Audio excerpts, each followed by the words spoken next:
زیادہ دعوت اور سب سے پہلی دعوت حصول علم کی دیتا ہے۔ علم حاصل کرو، گین دا نالج، پڑھو، جاہل مت رہو، جہالت کی زندگی گزار کے اس دنیا سے نہ جاؤ۔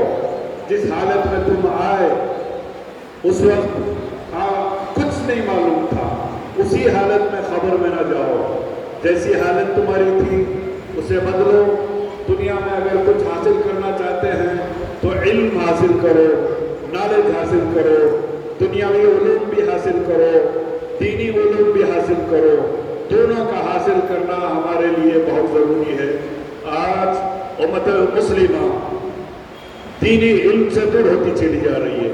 دنیاوی علوم جتنے زیادہ ہم حاصل کر رہے ہیں، دین سے اس قدر دور جا رہے ہیں۔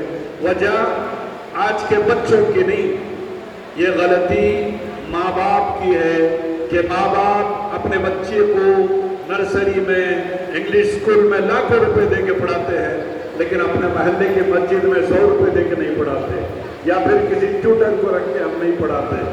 دین اسلام اگر علم کے ذریعے ہمارے اندر آ جائے تو پھر ہماری زندگیاں بھی سنور جائیں گی، آخرت بھی سنور جائے گی۔ یہ جو رسم ہے بسم اللہ خوانی کی، جسے مکتب کہتے ہیں، بسم اللہ خوانی کہتے ہیں، یہ نہ فرض ہے، نہ واجب ہے، نہ سنت مؤکدہ ہے۔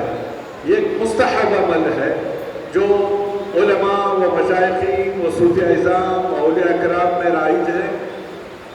جیسے حضرت قطب الدین بختیار کاکی رحمۃ اللہ علیہ دلی میں آرام فرما رہے ہیں، سنا ہوگا آپ نے۔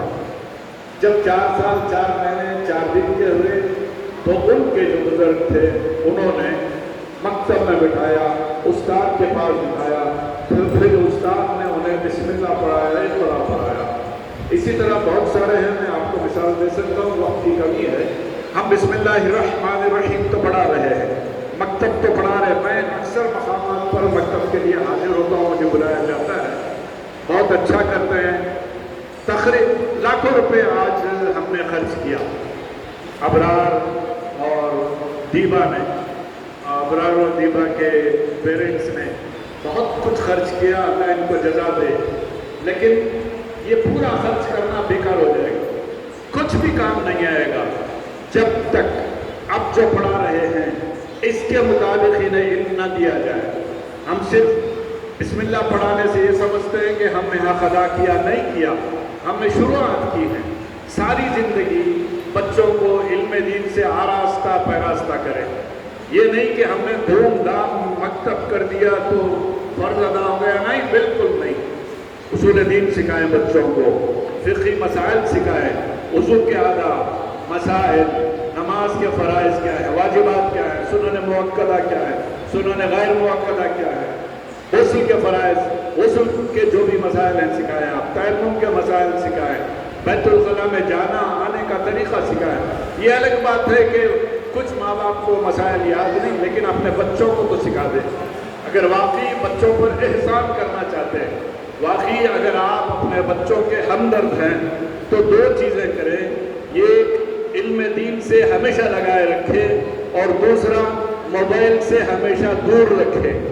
یہ 2 ہی کام آپ کریں، آپ کی بچیوں کی زندگی سنور جائے۔ اگر یہ 2 کام ہو گئے تو سمجھے کہ آپ نے اپنی اولاد کو بہت کچھ عطا فرمایا۔ اللہ تعالیٰ سے دعا ہے، اللہ تعالیٰ مجھے اور آپ کو ان کلمات پر عمل کرنے کی توفیق عطا فرمائے۔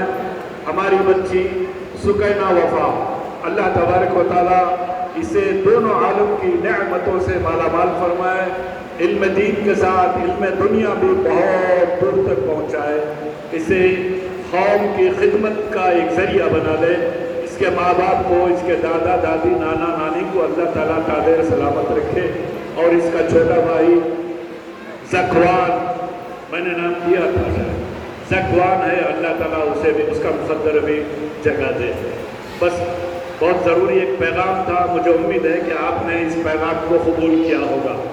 جن حضرات نے اس پیغام کو قبول کیا وہ ذرا ہاتھ اٹھا کے مجھے نہیں اللہ کو خوش کرے۔ کیا میرا پیغام غلط ہے؟ ہاں، بچہ اٹھا رہا ہے، الحمدللہ۔ یہ ہاتھ میں نہیں دیکھ رہا ہوں، اللہ دیکھ رہا ہے کہ علم دین حاصل کرنے اور بچوں کو سکھانے کے لیے میرا بندہ ہاتھ اٹھا رہا ہے، اللہ تعالیٰ اس پہ اجر عطا فرمائے گا، جزا عطا فرمائے گا۔ تو آئیے